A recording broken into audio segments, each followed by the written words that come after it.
একদিন আমাকে মনে পড়বে, কিন্তু সাহস করে ফোন দিতে পারবে না। লজ্জায় নিজেকে সংবরণ করবে।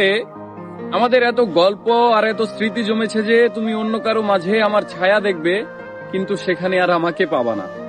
একটা আক্ষেপ জন্ম নিবে তোমার ভিতরে।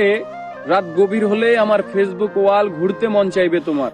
হয়তো সব বাধা ভেঙে মনের সাথে যুদ্ধ করে হলেও আমার প্রতিটি পোস্ট দেখবে, হাসবে, রাগ করবে, কিন্তু আমাকে সেই অনুভূতি বলতে পারবে না। এর চেয়ে আর বড় কষ্টের কি হতে পারে বলো? কোনো এক ভোরে কিংবা গভীর রাতে ঘুম ভেঙে ফোন চেক করে দেখবে আমার কোনো টেক্সট আছে কিনা। আমাকে না পেয়ে তোমার যেই দীর্ঘশ্বাস জন্মাবে তা তোমার প্রাপ্য ছিল। আমি তো কোনো অন্যায় করিনি। এখন যার সাথে আছো তাকে নিয়ে যতই সুখে থাকো, যতই ভালো থাকো, আমি জানি আমাকে তোমার মনে পড়বেই, কারণ আমি তোমাকে ঠকাইনি। তার সাথে কাটানো প্রতিটি সুখময় মুহূর্তে আমি থাকবো তোমার মস্তিষ্কের একটা কোণে। এর চেয়ে বড় শান্তির আর কি হতে পারে বলো?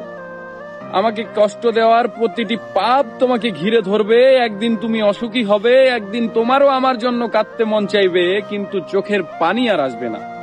এক শীতে সমুদ্রে স্নান করতে যাবে, সাথে প্রিয় মানুষটা থাকবে, অথচ সেখানে আমার থাকার কথা ছিল। এক জ্যোৎস্নার রাতে আকাশ দেখে তোমার চোখের কোণায় পানি জমবে। এত সুন্দর রূপালী জ্যোৎস্না আমাকে ছাড়া দেখবে, আর কষ্ট তোমাকে জাপটে ধরবে না। এটা হয় বলো? একদিন আমাকে দেখার জন্য আকুল হবে, রাস্তায় খুঁজবে, পাবে না। সেদিন আঘাত লাগবে, সেদিন বুঝবে কি অন্যায় করেছো। একদিন বুঝবে ভালো একটা সম্পর্ক শেষ করে কেউ ভালো থাকে না। একদিন বুঝবে কথা দিয়ে কথা না রাখাটাও একটা অন্যায়। সেদিন চাইলেও আর নিজেকে ভালো রাখতে পারবে না। কিন্তু একদিন আসবে, সেই দিন আমি আর তোমার মাঝে সুখ খুঁজবো না।